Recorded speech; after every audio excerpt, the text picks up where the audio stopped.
culto aí na sua casa, no seu lar, através das redes sociais, no Facebook da IBR Ourinhos e outros Facebooks que estão sendo compartilhados. Essa mensagem vai estar chegando aí na sua casa, no seu lar, e você vai ser abençoado. Por um motivo ou outro, você não pôde estar aqui no culto, mas Deus vai falar com você aí na sua casa. Amém, queridos? Por favor, igreja, coloque-se de pés em nome de Jesus, e nós vamos receber o pastor Getúlio, né, o homem de Deus, pastor Getúlio de Jesus, aplaudindo a pessoa do Senhor. Por favor, bem forte. Deus abençoe, pastor Getúlio.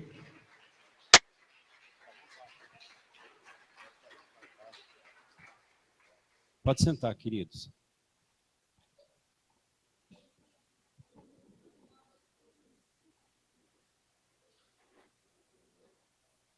Boa noite, amados, graça e paz. Eu quero que você abra sua Bíblia no livro de Gênesis, capítulo 26.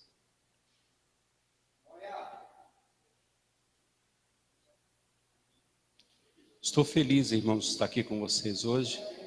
Amém?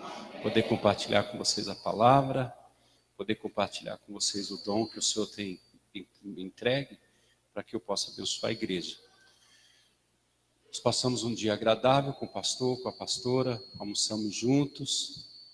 Esse culto ele foi providenciado por Deus, não estava na agenda, viu, queridos? E aí acabou que deu certo eu estar aqui. Veio comigo minha esposa, a pastora Elda, que está sentada lá atrás. Quando terminar, vocês não deixem de dar um abraço nela, não. Quando terminar esse culto, antes da gente fazer a leitura, que você estiver saindo, do lado de cá, tem uma mesa com 4 títulos de livro.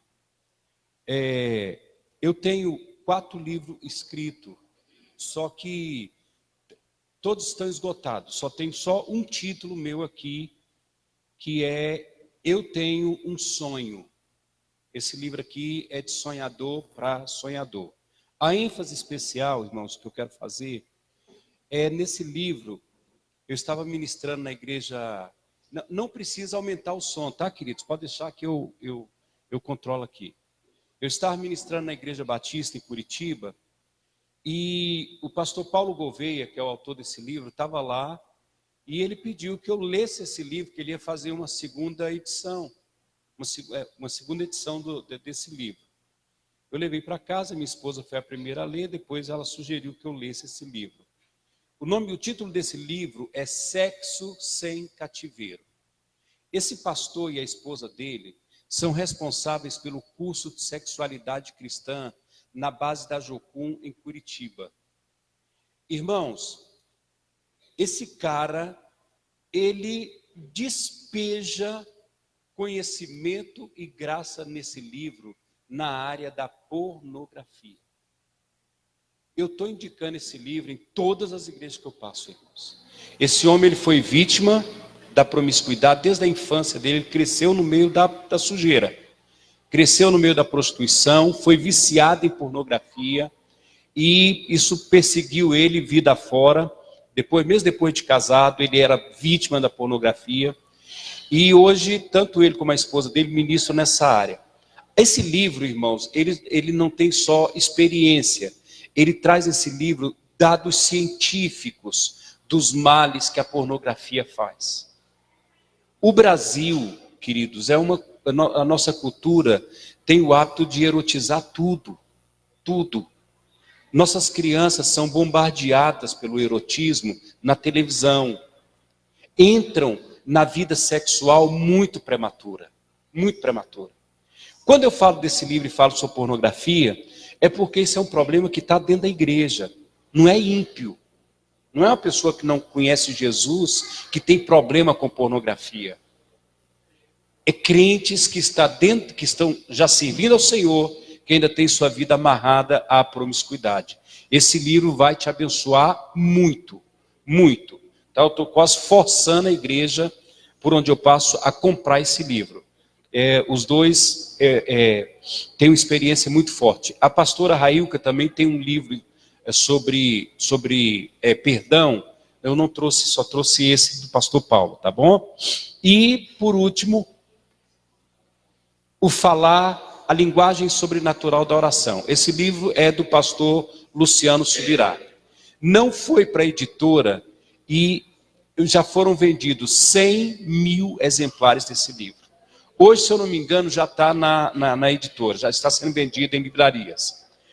Olha, amados, esse livro mudou minha vida de oração. Mudou. Esse livro me deu um novo norte na minha vida de oração, mudou meu conceito sobre línguas estranhas, é dom ou não é dom, só se fala em línguas quando é batizado, isso é um privilégio, é um direito, é o quê?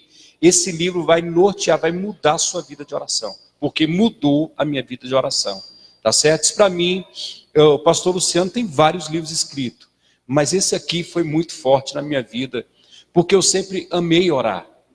Mas tinha um problema, a inconstância na oração. Às vezes eu conseguia romper em oração, às vezes eu dava aquelas travadas e ficava tempo sem orar. Esse livro trouxe uma nova conotação para a minha vida de oração. Vai te abençoar também.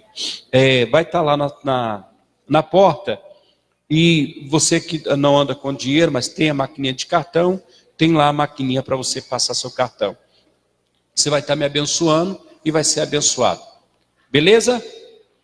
Amém? Abriram aí, irmãos, a Bíblia, em Gênesis capítulo 26?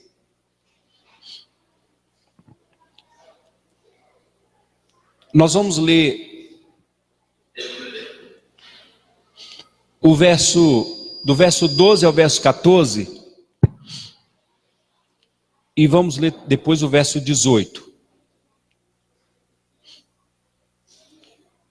Eu vou fazer um pedido para vocês, não se levantar agora, durante a ministração da palavra.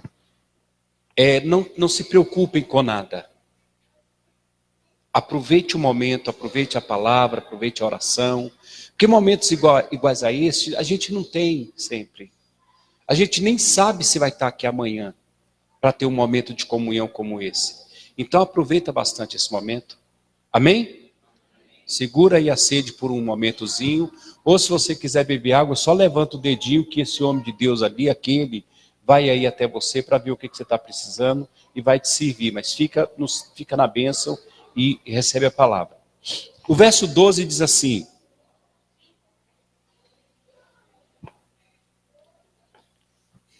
e semeou Isaque naquela mesma terra, e colheu naquele mesmo ano 100 medidas, porque o Senhor o quê? O abençoava. E engrandeceu-se o homem e ia enriquecendo-se, até que se tornou muito poderoso. E tinha possessão de ovelhas e possessão de vacas, e muita gente a serviço, de maneira que os filisteus o invejavam. Verso 18. E tornou Isaque e cavou os poços de água que cavaram nos dias de Abraão seu pai, e que os filisteus entulharam depois da morte de Abraão, e chamou-os pelos nomes que os chamara seu pai. Amém? Pode fechar sua Bíblia. Algumas coisas, irmãos, não muda. São fontes eternas, são caminhos eternos, que independente do tempo, foi válido para Abraão, e foi válido para o filho dele, Isaque, e é válido também para a nossa vida. Esse menino, Isaque, como seu pai, ele sai da terra prometida, da terra de Canaã, e ele vai para a terra de Abimeleque, porque houve fome.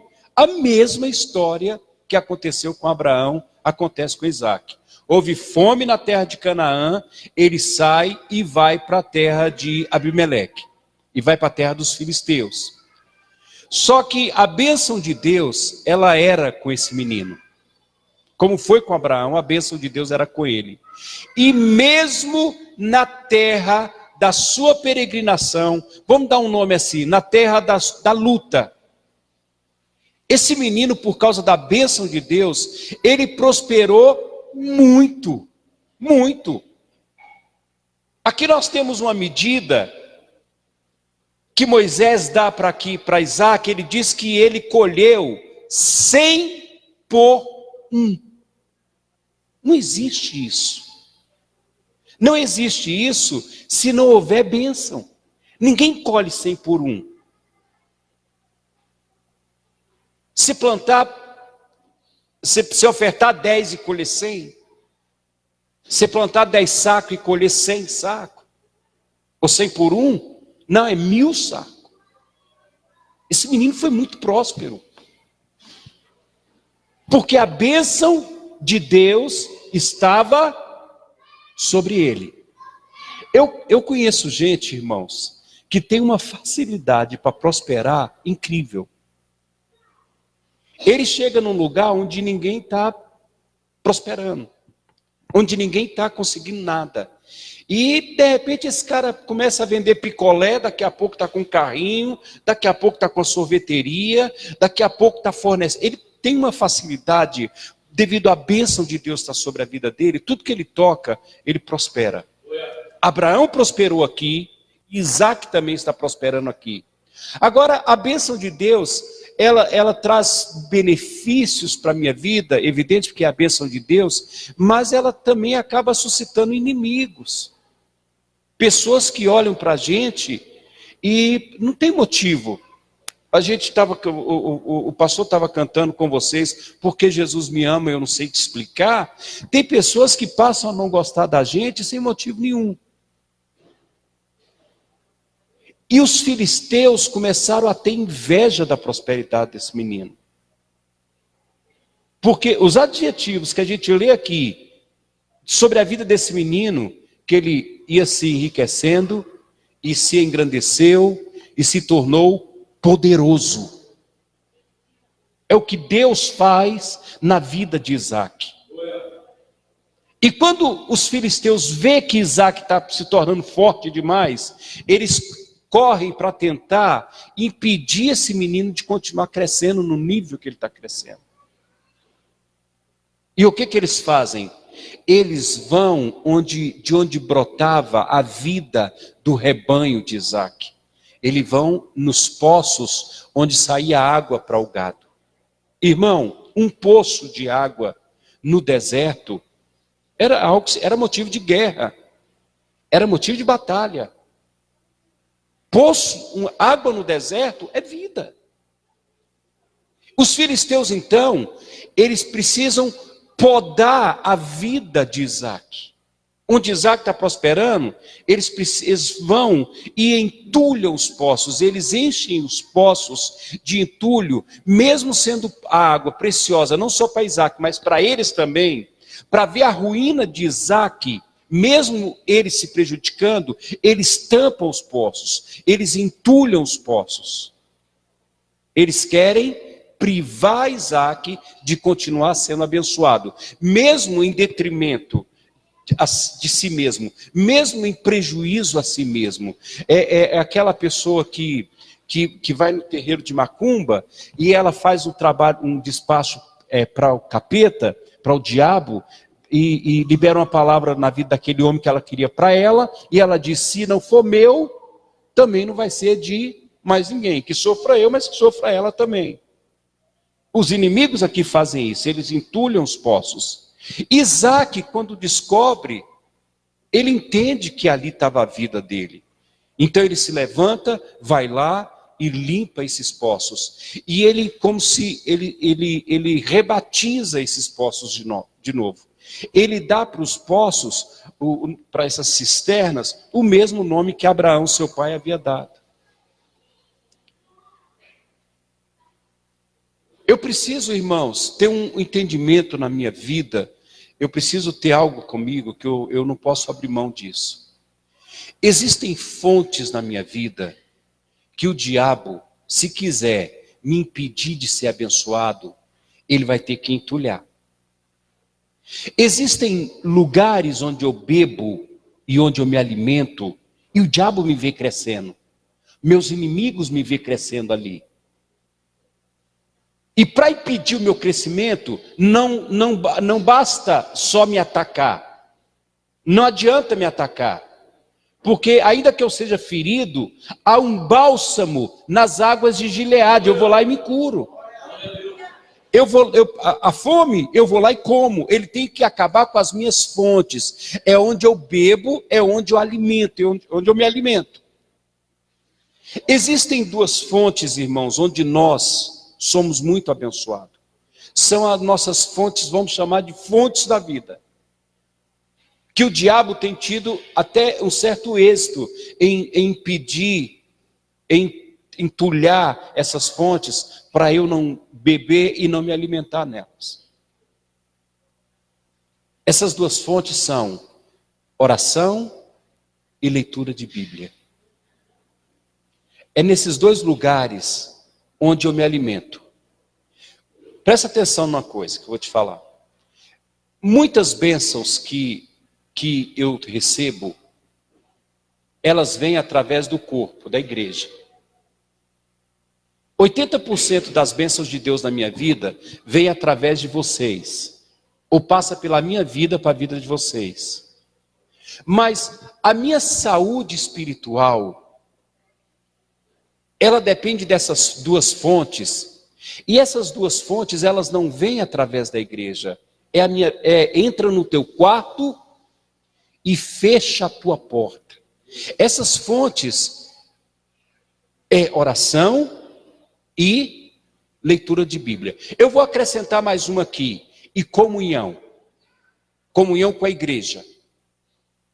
Nós temos visto, irmãos, o diabo bombardeando o cristão para ele não ter acesso a essas três fontes. Nós vivemos hoje tão preocupados com o que havemos de comer e beber, que a gente não tem tempo mais para a primeira fonte, orar. Acabou. Vocês notaram, não sei aqui quanto tempo você tem de fé, que foi excluído da igreja o culto de oração? Não existe mais culto de oração. Acabou. Por quê, pastor? Porque, irmãos, não tinha frequência. A gente ficava o culto de domingo todo brigando com a igreja para a igreja vir no culto de oração. E dava um gato pingado. Não vinha. Não, deixou de existir o amor pela oração. A gente acorda cedo e sai para o trabalho e chega tarde cansado. Não tem tempo mais para ter intimidade com Deus. E se a oração é o que a gente fala que ela é, o oxigênio da alma, tem muito crente morrendo asfixiado, irmãos. Não tem mais tempo. Eu lembro que minha mãe, quando a gente era pequena, ela ensinou para a gente uma reza. Todo mundo conhece que essa reza. Com Deus me deito, na graça de Deus. É só isso. Meu filho só faz isso, tá bom. A gente se converte e vem para a igreja. No início da nossa fé, é aquela febre, é aquela paixão por oração, e a gente quer estar na igreja antes do culto, porque a gente quer dobrar nosso joelhinho e orar, e quer estar no monte orando, e quer estar de madrugada na oração, e de repente as coisas começam a acontecer, começa a dar certo, porque você está orando. O pessoal aí fora diz, olha, se tem saúde, tem tudo. E se a minha saúde espiritual depende da minha oração, da minha vida com Deus, no início da minha fé, eu tive momentos bons de oração. Só que de repente, a bênção veio por causa da minha comunhão com Deus. A Bíblia diz, agrada-te do Senhor, e Ele satisfará os desejos do teu coração. Então, no início da nossa fé, teve aquele relacionamento fervoroso, aquele primeiro amor, aquela paixão gostosa, e a bênção de Deus vem. Quando você se relaciona com Deus, a bênção vem. Não é, irmãos, eu vou entrar em guerra espiritual para que a minha bênção... Não, a sua comunhão com Deus já vai trazer bênção para a sua vida. Na presença de Deus, há bênçãos riquíssimas, de toda sorte. De toda sorte, bênção financeira, bênção na tua saúde, bênção na tua família. Oração é como se fosse uma ponte que Deus vai usar para trazer essas bênçãos para a minha vida. Então eu me converto e me envolvo com Deus na oração, e aquele primeiro amor traz coisas lindas para a minha vida. Só que de repente eu inverto as coisas. A bênção toma o lugar do abençoador. Não existe, irmãos, algo tão nefasto, tão terrível do que isso. Quando eu inverto a prioridade. Se no início Deus era a minha prioridade, eu pego tudo que Ele está me dando agora e faço disso a minha prioridade. Agora Deus está em segundo plano, a bênção está em primeiro plano. E eu começo a me envolver com o meu trabalho secular. Presta atenção, a gente não está incentivando preguiçoso. A Bíblia diz, vai ter com a formiga o preguiçoso. O problema é que nós temos uma igreja hoje deficiente, irmãos. Uma igreja deficiente. Por que a gente depende tanto dos que ora? Porque a gente não ora. Por que tem gente alardeando aí, vou fazer uma oração forte por você? O que é oração forte?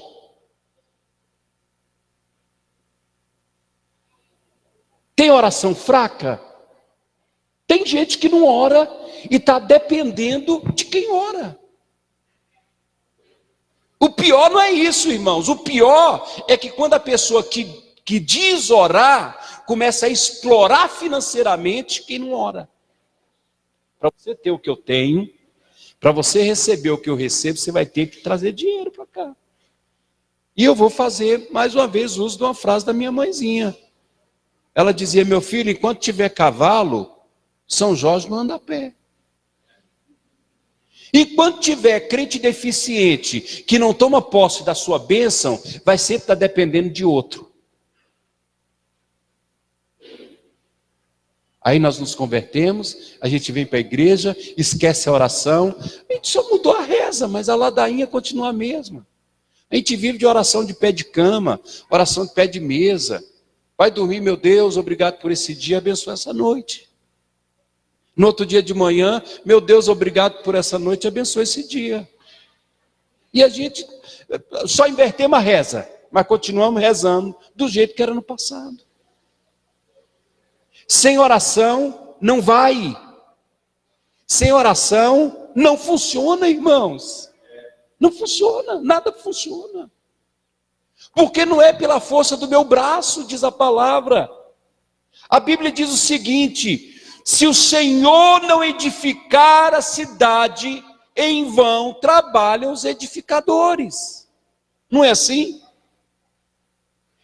Se o Senhor não guardar a cidade, em vão estão acordados os sentinelas. Se Deus não abençoar, se Deus não der o comando, de nada vale se acordar cedo e correr atrás do seu trabalho. Nós temos que voltar para a oração. Esse é o primeiro poço. Segundo poço, Bíblia. Palavra. Bíblia. Palavra. Queridos, eu preciso voltar para a palavra. A palavra de Deus me transforma. Presta atenção. Quem vai determinar o tamanho do meu gigante é a minha comunhão com Deus. Se a minha comunhão está fraca, o meu gigante é gigante. Agora, se eu estou com a minha vida na presença de Deus, o meu gigante se torna um anão. Pastor Getúlio, eu tenho um pecado, pastor, que dificuldade para vencer, pastor. Eu tenho uma tendência para o homossexualismo. Pastor Getúlio, eu sou casado, mas eu vivo cobiçando mulheres lá fora. Que dificuldade para ser fiel à minha esposa. Por que eu tenho essa dificuldade? Bíblia. Bíblia é o alimento, é o nosso pão. A palavra é o nosso pão. Se eu não como, eu vou entrar no estado de raquitismo. A falta de alimento gera uma baixa imunidade. Vocês concordam comigo? Uma pessoa que não come direito, ela é susceptível a muitos tipos de doença. Não é assim, irmãos? Estou falando a verdade ou não? Estou. Uma pessoa que não come direito, qualquer gripe quebra ela. O que é a AIDS?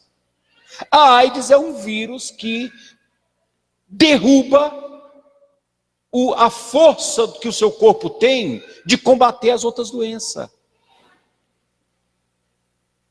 A AIDS, ela derruba a sua imunidade.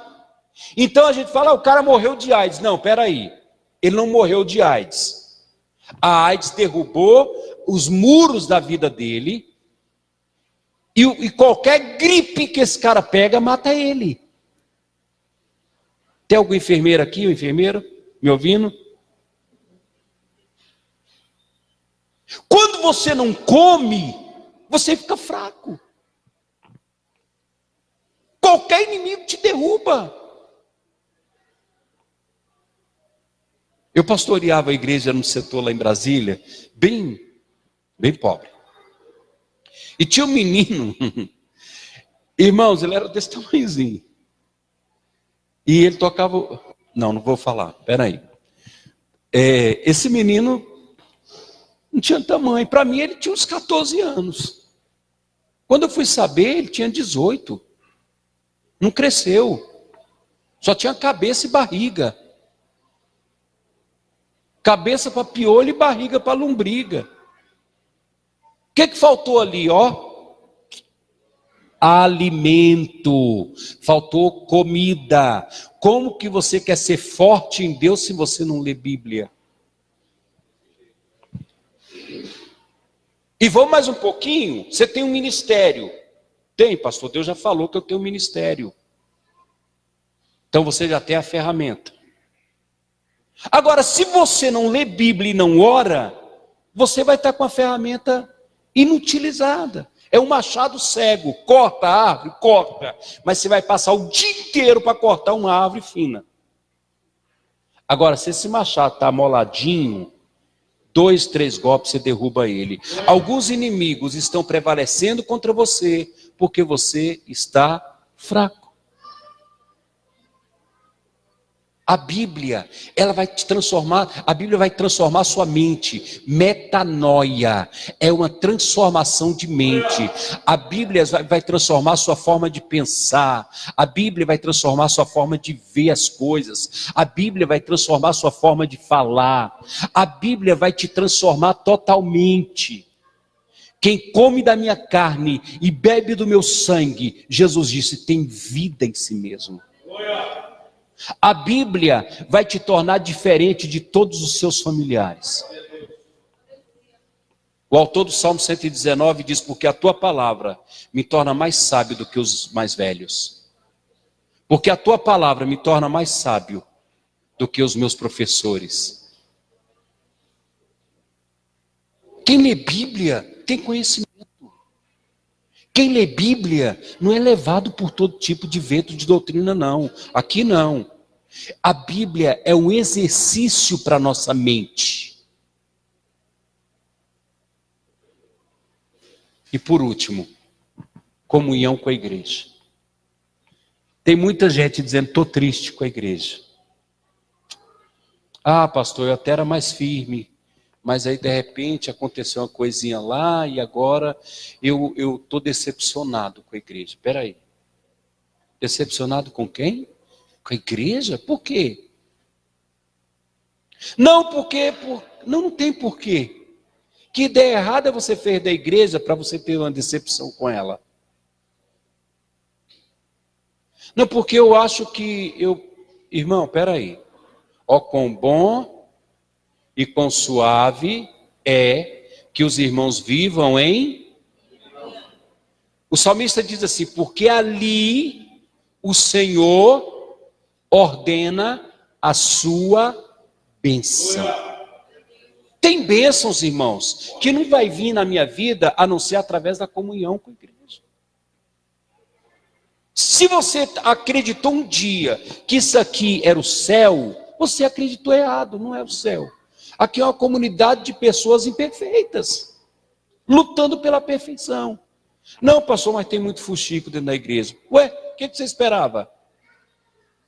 Você queria o que da igreja? Espera aí, escuta bem o que eu vou te falar. Eu sou mineiro. Minha mãe me criou na cultura mineira, comendo angu, frango com quiabo, couve, torresmo. De repente eu conheço uma paraense, que foi criada dentro da cultura dela. Aí ela vem me trazendo cupuaçu, açaí, vai escutando os nomes, tacacá, pato no tucupi, e eu me caso com essa paraense. E colocaram um mineiro para morar dentro da mesma casa com a paraense. Duas cabeças só. Teve encrenca? Teve não, tem até hoje. Irmão, são duas culturas. Aí você vem para a igreja, um pluralismo cultural aqui dentro. Irmãos, aqui tem gente que pensa de tudo quanto é jeito. Aqui tem gente, irmãos, que acha que culto bom tem que ter ensino. Que gosta do ensino. Aqui tem gente que diz, não, culto bom tem que ter o reteté. Verdade. Não, culto bom tem que ter um bom louvor. É muitas cabeças. São pessoas que, irmãos, se vê um cara com dom de administração, ele olha para essa igreja e olha para o pastor e diz, pastor, não administra não. Porque ele é um administrador de excelência. Se tem um cara que prioriza casamento, ele acha que todo culto tem que ter uma palavra sobre casamento. Ah, pastor, a igreja tem muitos grupinhos. É claro que tem. Como que não vai ter? Olha para mim, crente, não deixa o diabo te roubar a palavra, não. Eu sou caipira. O Getúlio, eu sou caipira. Eu gosto muito de pescar, roça. O céu para mim é uma roça. O céu para mim tem que ser uma roça, tem que ter um pasto bom, tem que ter um lugar bom para a gente plantar um milho. Irmãos, eu amo comida de fogão de lenha, amo pescar. Eu passo o dia inteiro na beira do rio, não preciso pegar nada, mas eu passo lá o dia inteiro. Gosto. Se eu venho congregar aqui e eu descubro que esse homem gosta de pescar, chama afinidade. Evidente que nós vamos falar a mesma língua. Final de semana, e aí, guerreiro? Rapaz, pastor, tem um poço cevado, bora pegar uns piau lá. É claro que eu vou fazer amizade com ele, não significa que eu amo mais.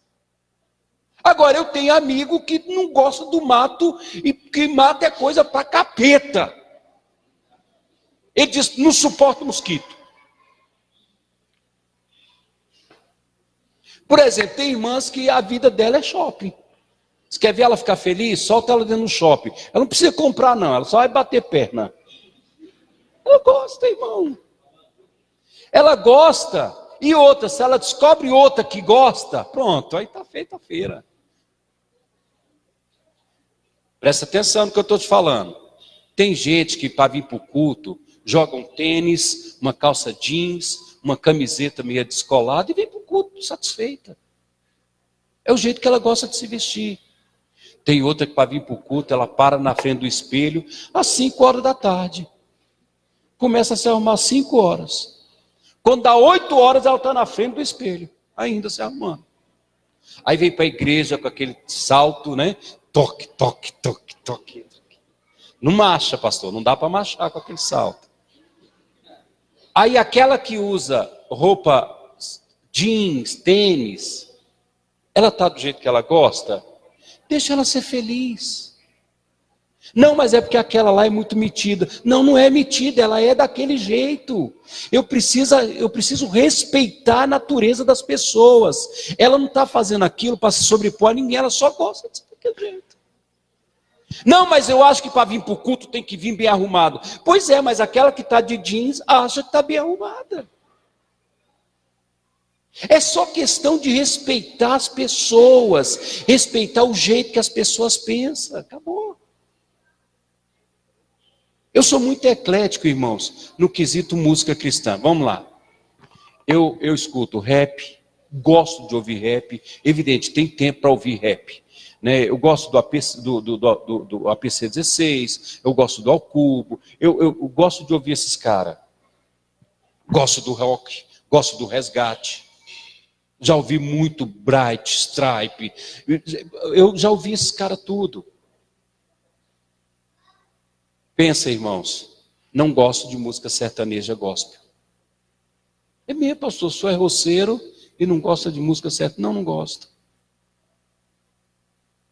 Aí eu fui pregar numa igreja no Goiás. Levei meu CD, fui no meu carro. E, irmãos, deixei meu carro na garagem. Por 3 dias, andando com o pastor, ele só colocava CD de música sofrência. Só sofrência. Tudo lá vira música sertaneja. Tudo. E eu ouvi aquilo o tempo todo com ele. Só que de repente a gente foi de uma cidade para outra, para poder pregar numa outra igreja. E aí eu disse para ele assim, pastor, posso pegar um CD meu que está lá dentro do meu carro para a gente ouvir? Ele falou, pode. Aí eu fui e peguei Apocalipse, APC 16. Quando a gente foi saindo, coloca aí, pastor. Quando ele colocou o CD, tomou um rap pesado. Ele olhou para mim e disse, o senhor ouve isso? Falei, pastor, o senhor ouve essa sofrência que o senhor está ouvindo? Tem 3 dias que eu estou ouvindo essa sofrência. Eu não posso ouvir. Vocês estão entendendo, irmãos? É só questão. Tem muita gente que estou decepcionado com a igreja. Por que você está decepcionado? Não, porque tem muito fuxico, tá? Só se... Eu vou sair, porque tem uma igreja ali que é boa. Ela é boa porque você não está lá. Porque quando você for para lá, ela deixa de ser boa.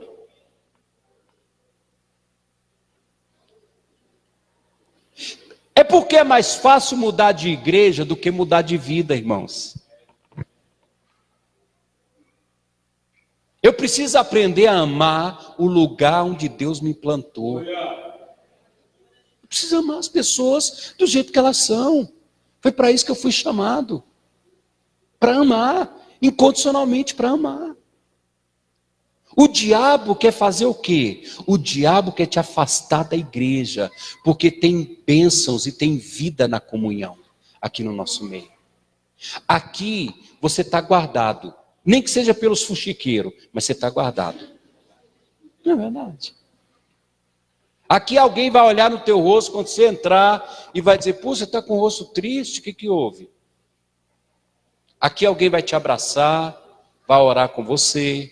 Aqui tem um pastor ministrando uma palavra que vai tocar na sua vida. Você já notou uma coisa? Eu vou terminar aqui. Quando você liga aqueles programas da África, de leões e predadores, irmãos, leões escolhem um tipo de vítima: filhote e doente. Estratégia: afastar do rebanho. Eles atacam, afastam do rebanho, porque aí se torna vítima fácil. O diabo quer te tirar do meio do rebanho, porque lá fora você é vítima fácil. Aqui não. Aqui não. Pode ser o mais tribuloso que está aqui, mas ele vai orar por você. Na hora que o pastor, você está ainda triste, o pastor diz, agora eu quero que você ore pela pessoa que está do seu lado. Ele vai colocar a mão em você, ou ela vai colocar a mão em você e vai orar por você. Não estou dizendo que o rebanho vai te proteger 100%, mas vai te dar uma chance de você sobreviver. O diabo também quer entulhar esses poços. Então vamos lá. Isaac, quando vê que os filisteus entulharam os poços, ele vai lá agora e ele vai tirar a sujeira e vai renovar esses poços. O poço da oração, que a oração é oxigênio da minha alma, é o ar que eu respiro. Ele vai entulhar. O segundo poço, leitura de Bíblia. Eu não estou lendo Bíblia, meu Deus, como que eu estou sobrevivendo? Eu vou sofrer de raquitismo espiritual, inanição, minha imunidade vai baixar. E o último poço, a comunhão com a igreja. Se você fizer, o sábio dá ouvido a conselhos. Se você fizer isso, você vai ter saúde espiritual. Não faça uma só coisa, porque quem lê Bíblia e não ora, fica obeso. acha que sabe muito, mais do que os outros, só engorda. Quem só ora e não lê Bíblia, fica muito magricelo e alto. É melhor do que todo mundo, porque ora muito. Tudo no equilíbrio. Mas você precisa resgatar essas fontes. Por onde eu passo, eu vejo crentes sendo vítimas de endemoniamento, crentes enfermos, e o apóstolo Paulo fala isso. Ele diz, por isso há entre vós muitos fracos, doentes, e não poucos os que dormem ou estão mortos. Infelizmente, mortos dentro da igreja. Em nome de Jesus, depender de ministério